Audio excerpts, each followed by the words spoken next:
Yeah, and once again, it's important to understand that there is a way out of this, but it's not a pill. The pill is, in fact, in the process. Because when you look at these things from an objective point of view, you develop this pain for no known reason. You get the fatigue that comes with the pain. You get a diagnosis, and inevitably you're going to get some pills.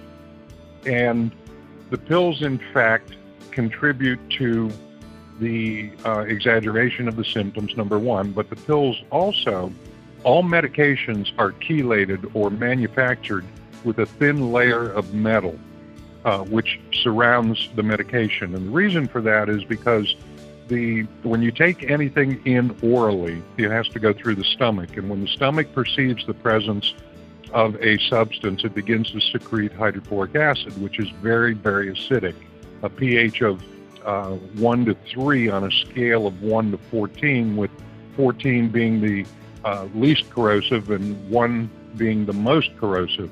So if you just put the medication in orally to this acidic environment, the acidic environment would devour the medication, and you would get no benefit from it. So what happens is the acid from the stomach erodes the metal shield around the medication and allows the medication to pass into the small intestine to be absorbed into the circulation.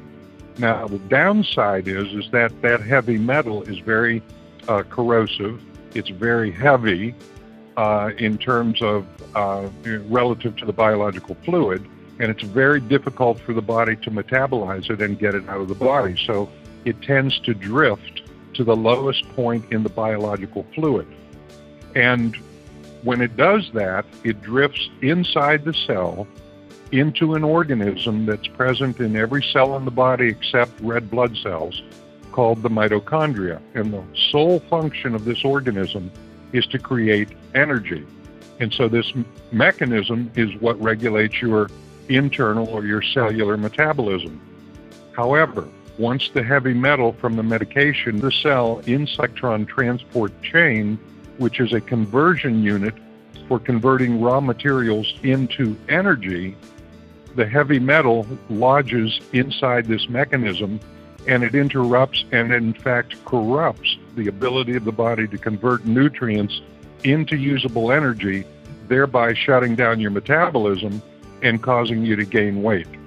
And so one of the most effective, there are several effective ways to deal with this without investing a lot of time and money in testing or in therapy.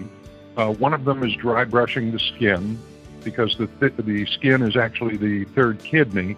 And so by taking just a regular dry bristle brush and brushing the extremities, the arms and the legs, in the direction of the heart, once or twice a day for about 3 minutes, it will accelerate the expulsion of these heavy metals through the skin. Another way is to purchase an over-the-counter heavy metal detox that are widely available in a lot of the health food stores now. And these are substances that bind to the metals and pull them out of the body, thereby allowing the metabolism to reaccelerate to a normal rate.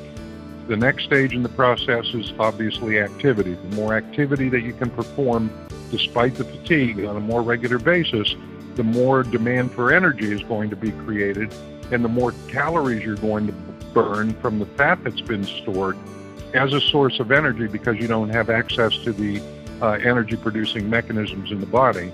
The next way is an Epsom salt bath or an Epsom salt soak, because Epsom salts is magnesium sulfate, which in the presence of hot water binds to lactic acid and it binds to the metals, and it pulls them into the bath water, alleviating the stress on the mitochondria, giving you a much better opportunity for the metabolism to spike and begin to use the stored fat as a source of energy again.